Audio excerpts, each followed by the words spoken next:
Hello class, आज इस video में हम लोग देखेंगे क्लास 6 मैथ्स चैप्टर 4 सांख्यिकी की वर्कशीट। ठीक है, तो इसको स्टार्ट करते हैं।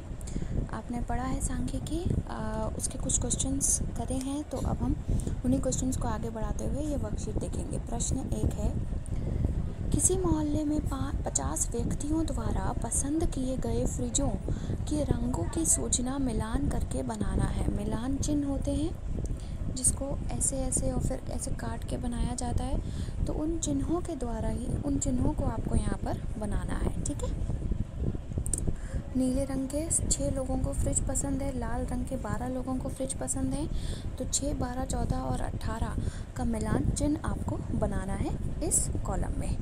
ठीक है, क्वेश्चन समझ में आ गया। और उसके बाद ये क और ख 2 क्वेश्चन दिए गए हैं, उनको सॉल्व करना है इसी इंफॉर्मेशन से। ठीक है, मिलान चिन्ह बनाए बिना भी इन 2 क्वेश्चंस का आंसर पता किया जा सकता है। जैसे क है, लाल रंग का फ्रिज कितने लोगों को पसंद है, तो लाल रंग का फ्रिज 12 लोगों को पसंद है, तो यहाँ आंसर हो गया 12। सबसे कम किस रंग के फ्रिज को पसंद किया, तो सबसे कम संख्या है 6 किस रंग का है, नीला, तो यहाँ आंसर होगा नीला। ठीक है, जैसा कि मैंने बोला बिना मिलान चिन्ह बनाए भी इसका आंसर आप निकाल सकते हैं। अब हम मिलान चिन्ह बनाएंगे। 6, तो 1, 2, 3, 4, 5 ऐसे होता है। 6 जो इस तरीके से काटते हैं ना, उसको भी गिना जाता है। ठीक है, 6 का मिलान चिन्ह है ये। 12, 1, 2, 3, 4, 5, 6, 7, 8, 9, 10, 11 और 12। 12 का मिलान चिन्ह है ये। 14, 1, 2, 3, 4, 5, 6, 7, 8, 9, 10, 11, 12, 13, 14। ठीक, ये है 14 का। अब इसी के आगे मैं 18 का बना देती हूँ। 14 तक यहाँ हुआ, 15 ये, 16, 17, 18, तो ये पूरा हो गया 18 का मिलान चिन्ह। ठीक है, प्रश्न 1 कंप्लीट। अब हम आएंगे प्रश्न 2 पे। 20 व्यक्तियों द्वारा एक माह में यानी एक महीने में किए गए कार्य के दिनों की संख्या, यानी कि एक व्यक्ति, सपोज कोई एक व्यक्ति है, वो 10 दिन में एक काम को पूरा कर रहा है। दूसरा व्यक्ति उसी काम को करने में 15 दिन ले रहा है। तीसरा व्यक्ति उसी काम को करने में 3 दिन ले रहा है। तो ऐसे 20 व्यक्ति हैं, ऐसे करते हुए 20 व्यक्ति हैं जो एक महीने में एक कार्य को करने में, मतलब एक महीने में, हो सकता है कोई दिन वो छुट्टियां लेना, और मतलब 30 दिन, एक महीने के 30 दिन में से कुछ दिन वो छुट्टियां लेकर, जैसे अगर कोई बंदा 15 दिन में काम ख़त्म कर रहा है तो 15 दिन उसने छुट्टी ली, तो एक महीने में एक व्यक्ति ने 15 दिन में ही काम को ख़त्म किया। बात समझ में आ रहा है कि एक महीने की संख्या है। इस एक महीने से वैसे क्वेश्चन का कुछ रिलेशन नहीं है, ये सब जो नंबर दिए गए हैं उन्हीं से आपको करना है। तो आपको क्या करना है, इन आंकड़ों को अवरोही क्रम में लिखना है। ठीक है, अवरोही क्रम यानी कि बड़े से छोटे में लिखना है। ठीक है, तो आप देखिए सबसे बड़ा कौन सा है, 25 दिख रहा है सबसे बड़ा, तो मैं 25 सबसे पहले लिखूंगी, और 25 सिर्फ एक बार है। ठीक है, उसके बाद मुझे दिख रहा है 24 और 21, तो मैंने लिखा 24, और 24 में मेरे ख्याल एक ही बार है, और 21 भी एक बार है। उसके बाद मुझे दिख रहा है 19। ठीक है, और 19 अगर आप देखें, एक 19 ये है, एक ये है और एक ये है, यानी कि 3 बार 19 आ रहा है, तो 3 बार आप 19 लिखेंगे। ठीक है, क्योंकि इस पूरे आंकड़े को अवरोही क्रम में लिखना है, इसलिए जितनी बार भी 19 आ रहा है उतनी बार आपको 19 लिखना है। ठीक है, उसके बाद मैं देख सकती हूँ 18।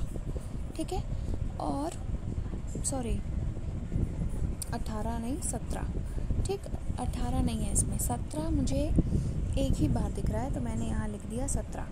उसके बाद मेरे पास है 16, और 16 मुझे 2 बार दिख रहा है। ठीक है, तो 16, मैंने लिख दिया। उसके बाद ये भी हो गया। 16 के बाद यहाँ ये है 15, ठीक है, और एक ही बार 15 भी है, तो मैंने यहाँ लिख दिया 15। उसके बाद मुझे दिख रहा है 12 ये है, 12 ये है, 12 ये भी है, तो 3 बार मुझे 12 मिला।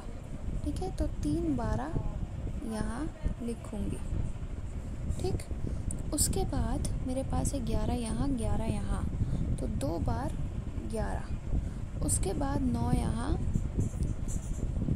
एक ही बार है तो 9 लिख दिया। उसके बाद 8 ये है 8 ये है 8 ये 3 बार 8 था तो 3 बार 8 लिखा। उसके बाद 7 यहाँ है एक ही बार 7 है और फिर 3। देखो सब में मैंने लाल निशान लगा दिया, मतलब सारे नंबर हो गए 7 और 3। तो ये है इसका अवरोही क्रम। ठीक है। और फिर नीचे एक और क्वेश्चन है, कितने लोगों ने 10 दिनों से कम काम किया। तो 10 दिन से कम कितनी संख्या है, ये संख्याएं हैं 1 2 3 4 5 6। तो 6 लोगों ने 10 दिनों से कम काम किया। ठीक है, ये इसका आंसर हो जाएगा। अब तीसरा प्रश्न है, आंकड़ों को टैली चिन्ह लगाकर संख्याओं की बारंबारता सारणी बनाइए। यानी कि जैसे ये टेबल यहाँ पहले क्वेश्चन में बनी थी ना, ये मिलान चिन्ह और फ्रिज की संख्या, ये है बारंबारता और ये है टैली चिन्ह। ठीक है, तो यही चीज़ आपको यहाँ बनानी है। तो इसको भी एक टेबल, सबसे पहले आप टेबल का स्ट्रक्चर बनाएंगे। ठीक है, इसको मैं कॉपी में बनाकर दिखाती हूँ। तो ये देखो, ये है मेरे पास टेबल। ठीक है, अब इसमें आपको दिख रहा है जो संख्या 6 है वो 3 बार आई है। बारंबारता मतलब कितनी बार वो चीज़ आई है, तो 3 बार आई है। 6 7 आया है 2 बार, 9 3 बार, 14 5 बार। इस तरीके से मैंने लिख लिया है। अब टैली चिन्ह बनाना है, तो अगर देखो मिलान चिन्ह होता तो मैं ऐसे बनाती। ठीक है, अगर टैली चिन्ह है तो मुझे ऐसे 3 कुछ भी 3 सर्कल या 3 लड़के ऐसे बना देने हैं। ठीक है, यहाँ पर 2 बना दूँगी, यहाँ पर 3 बना दूँगी, यहाँ 5, इस तरीके से बना दूँगी। और मिलान चिन्ह के लिए 3 ऐसे, 2 ऐसे, 3 फिर ऐसे, 5 ये, इस तरीके से बनेगा। ठीक है, अब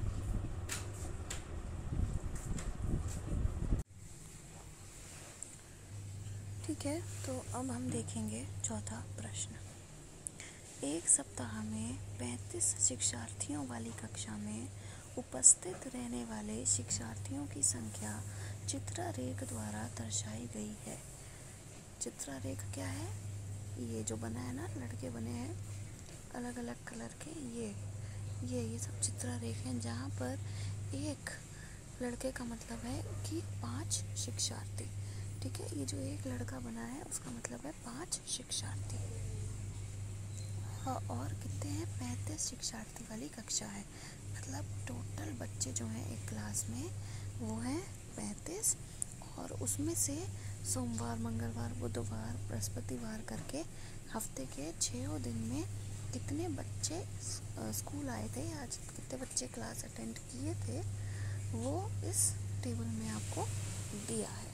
ठीक है, तो अब देखो, अगर सोमवार में कितने लड़के बने हैं, 3 4 7 लड़के बने हैं, और एक लड़के का मतलब है 5 शिक्षार्थी, यानी कि सोमवार में कितने शिक्षार्थी आए थे, ये 7 × 5, क्योंकि 7 ये लड़के हैं जहाँ पर एक लड़के का मान है 5 शिक्षार्थी, यानी कि 7 × 5 35 शिक्षार्थी सोमवार को आए थे। उसी तरीके से मंगलवार को भी 7 लड़के बने हैं, तो मंगलवार को भी 35 शिक्षार्थी आए थे। बुधवार को 5 लड़के बने हैं, तो 5 × 5 25 शिक्षार्थी बुधवार को आए। बृहस्पतिवार को 6 बने हैं, तो 5 × 6 30 शिक्षार्थी बृहस्पतिवार को आए। शुक्रवार और शनिवार में 3 बने हैं, यानी कि 3 × 5 15। हम इंटू क्यों कर रहे हैं, अगर एक शर्ट का प्राइस मुझे दिया गया है 5 रुपये, तो 10 शर्ट का प्राइस क्या होगा, 5 × 10। ठीक है ना, तो उसी तरीके से हमने किया है कि अगर एक लड़का है 5 शिक्षार्थी के बराबर, तो 7 लड़के कितने के बराबर होंगे, 7 × 5 के, जो कि है 35। तो इस तरीके से हमने निकाल लिया कि सोमवार को 35 शिक्षार्थी क्लास में आए, यानी कि 35 बच्चों में से पूरे के पूरे 35 आए। ठीक है, मंगलवार को 35 बच्चे आए, बुधवार को 25 बच्चे आए, बृहस्पतिवार को 30 बच्चे आए और शुक्रवार और शनिवार को 15 बच्चे आए। ठीक है, अब हमारे पास क्वेश्चन है कि मंगलवार को कितने शिक्षार्थी उपस्थित थे। तो हम निकाल चुके हैं, मंगलवार को 35 शिक्षार्थी उपस्थित थे। किस दिन पूर्ण उपस्थिति थी?